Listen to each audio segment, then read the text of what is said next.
रिश्ता चाहे कोई भी हो दोस्तों, अगर वह आपके दुख में आपके साथ नहीं है तो उस रिश्ते का कोई मतलब नहीं है। नमस्कार दोस्तों, मैं ज्योतिष आचार्य वासुदेव मिश्रा आपका अपने चैनल सत्य की खोज में हार्दिक अभिनंदन करता हूं। दोस्तों, आज का यह ज्योतिष का कार्यक्रम आप लोगों के लिए यानी कि वृषभ राशि वालों के लिए बहुत ही ज़्यादा खास कार्यक्रम साबित होगा। आज हम चर्चा करेंगे वक्री बुध के गोचर प्रभाव के बारे में। जी हाँ दोस्तों, ग्रहों के युवराज बुध 13 दिसंबर 2023 की दोपहर को अपनी वर्तमान राशि धनु राशि में रहते हुए मार्गी चाल में बदलाव करके वक्री हो चुके हैं और आने वाले 28 दिसंबर तक धनु राशि में ही वक्री चाल चलेंगे और फिर 28 तारीख को पुनः वृश्चिक राशि में प्रवेश कर जाएंगे। यहाँ पर बुध देव 2 जनवरी 2024 तक वक्री चाल में ही चलेंगे, फिर पुनः मार्गी हो जाएंगे और 7 जनवरी 2024 को फिर से वृश्चिक राशि से निकल करके धनु राशि में प्रवेश कर जाएंगे। तो ऐसे में दोस्तों जानने का प्रयास करेंगे बुध महाराज धनु राशि में वक्री चाल चलते हुए किस प्रकार से आपके जीवन को प्रभावित करेंगे, किन किन क्षेत्रों में आपको विशेष लाभ की प्राप्ति होगी, कौन कौन सी बातों का विशेष रूप से आपको ध्यान रखना है और इस वक्री चाल को और ज़्यादा उत्तम बनाने के लिए कौन सा उपाय आपको करना चाहिए, हर एक जानकारी आपको विस्तार के साथ बताएंगे। इसलिए वीडियो को अंत तक देखिए और अगर आप अपनी जन्म कुंडली पर हमसे परामर्श लेना चाहते हैं तो वीडियो के अंदर और वीडियो के डिस्क्रिप्शन बॉक्स में आपको नंबर मिल जाएगा, जहां से आप संपर्क करके अपनी जन्म कुंडली का विस्तार के साथ अध्ययन करवा सकते हैं। तो दोस्तों, कौन है बुध? बुध ही है बुध। अगर आप शेयर मार्केट में निवेश करते हैं, अगर आप एक व्यापारी हैं, इंटरनेट से जुड़ा हुआ कोई भी कार्य करते हैं, कम्युनिकेशन, कम्युनिटी, मीडिया के फील्ड में कार्य करते हैं, बैंकिंग सेक्टर में, रिसर्च के फील्ड में, मार्केटिंग के फील्ड में या फिर विद्यार्थी जीवन, इन क्षेत्रों में बुध का गहरा प्रभाव पड़ता है। वैसे देखा जाए तो बुध का जो गोचर होता है वह लंबे समय के लिए नहीं होता, लेकिन यह बात भली भांति आपको मालूम होनी चाहिए कि बुध का प्रभाव हमारे जीवन पर बेहद ही गहरा होता है। केवल बात विद्यार्थियों के लिए नहीं, केवल उनके लिए नहीं जो मार्केटिंग का कार्य करते हैं, जो व्यापारी हैं, बल्कि बुध महाराज हमारी वाणी के भी कारक ग्रह होते हैं और वाणी का प्रयोग तो लगभग सभी लोग करते हैं और यही वाणी ही हमें पूजनीय बनाती है और दुनिया को हमारी शत्रु बनाने में भी इसका ही अहम योगदान होता है।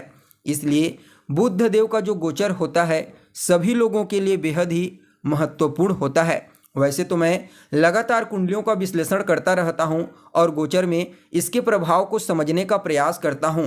इससे यह बात तो स्पष्ट रूप से मालूम हो जाती है, जब गोचर आपके अनुकूल नहीं रहता, आपकी राशि के अनुकूल गोचर नहीं रहता, तो इससे आपके शत्रु बड़ी मात्रा में बनने लगते हैं। अब जरूरी नहीं है कि आप एक व्यापारी हो, एक नौकरी पेशा हो, कुछ ऐसा आप बोल देते हैं जो सामने वाले को चुभ जाता है, जबकि पहले भी आप वैसे ही बोलते थे, लेकिन अब सामने वाले का नज़रिया बदल गया है। इसलिए बुध के गोचर को समझना बेहद ही आवश्यक है। इसका गहरा और विशेष प्रभाव हमारे जीवन पर पड़ता है। देखा जाए तो बुध महाराज मूल रूप से एक शुभ ग्रह हैं, लेकिन यह एक बालक ग्रह तो भी हैं और बालक ग्रह होने के कारण जब भी किसी के संपर्क में आते हैं, किसी ग्रह से युति में आते हैं, तो इनके प्रभाव में बदलाव उत्पन्न हो जाता है। हालांकि 16 तारीख को सूर्य भी राशि परिवर्तन करके इसी राशि में आ जाएंगे, जिसके परिणाम स्वरूप बुध के बल में वृद्धि होगी। यहाँ पर बुधादित्य नामक राजयोग का निर्माण होगा। देवगुरु बृहस्पति की दृष्टि भी इन दोनों ग्रहों के ऊपर रहेगी। शनि के साथ बुध 3रे 11वें का संबंध बनाएंगे, राहु से केंद्र का और देवगुरु बृहस्पति से नवम पंचम का योग यहाँ पर देखने को मिलेगा, जिसकी वजह से कई मामलों में यह वक्री चाल बुध महाराज का आपके लिए बेहद ही ज़्यादा फायदेमंद साबित होगा। तो दोस्तों देखिए, मुख्य रूप से आप लोगों के लिए, वृषभ राशि वालों के लिए बुध महाराज का यह जो वक्री चाल है यह आपकी राशि से अष्टम भाव में हुआ है। वैसे तो पहले से ही इसी भाव में है, लेकिन अब वक्री हो चुके हैं। कहीं ना कहीं वक्री होने की वजह से थोड़ी बहुत चिंता तो अवश्य होगी आपके लिए, लेकिन अच्छी बात क्या है? तो अच्छी बात यह है कि आपके द्वारा किया गया प्रयत्न, चाहे सामान्य ही प्रयत्न आप क्यों न कर रहे हों, अगर आप मेहनत और ईमानदारी के साथ करते हैं तो समझ लीजिए बुद्ध देव का यह वक्री चाल आपको आर्थिक रूप से काफ़ी ज़्यादा मजबूत बनाएगा। इस गोचर काल के दौरान पारिवारिक जीवन में थोड़ा बहुत उथल पुथल मच सकता है। छोटी मोटी लड़ाई झगड़े, वाद विवाद, वैचारिक मतभेद की स्थिति उत्पन्न अवश्य ही होती हुई यहाँ पर दिखाई देगी। यानी कि यह बात मैं स्पष्ट रूप से कह सकता हूँ कि इस समय अंदरूनी कलह की स्थिति उत्पन्न होगी। लेकिन हाँ, अगर आप प्रयास करते हैं, अपनी आत्मशक्ति के साथ आपसी सामंजस्य स्थापित करने का प्रयास करते हैं तो आपको कामयाबी जरूर मिलेगी। इस समय आप अपनी चतुराई से, अपनी बुद्धिमत्ता से सभी प्रकार के वैचारिक मतभेद, वाद विवाद की स्थिति को बेहतर करने का प्रयास आप करेंगे। हालांकि छोटी छोटी हानियां भी आपको इस समय सहनी पड़ेगी, लेकिन आप उसे अवश्य ही संभाल लेंगे। इस समय आपको सावधानी पूर्वक यात्रा करने की सलाह दी जाती है। अगर आप किसी भी प्रकार का कोई व्यापारिक यात्रा करना चाहते हैं या फिर कोई महत्वपूर्ण काम के लिए आप यात्रा करना चाहते हैं तो इस समय आपको थोड़ा सावधानी पूर्वक यात्रा करने की सलाह दी जाती है।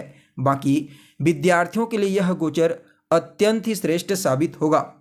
जो विद्यार्थी रिसर्च के फील्ड से जुड़े हुए हैं, बैंकिंग के सेक्टर में कार्य करते हैं, मीडिया के फील्ड से जुड़े हुए हैं, जो विद्यार्थी मैनेजमेंट के फील्ड से जुड़े हुए हैं, उन लोगों के लिए यह गोचर अत्यंत ही श्रेष्ठ और लाभदायक साबित होगा।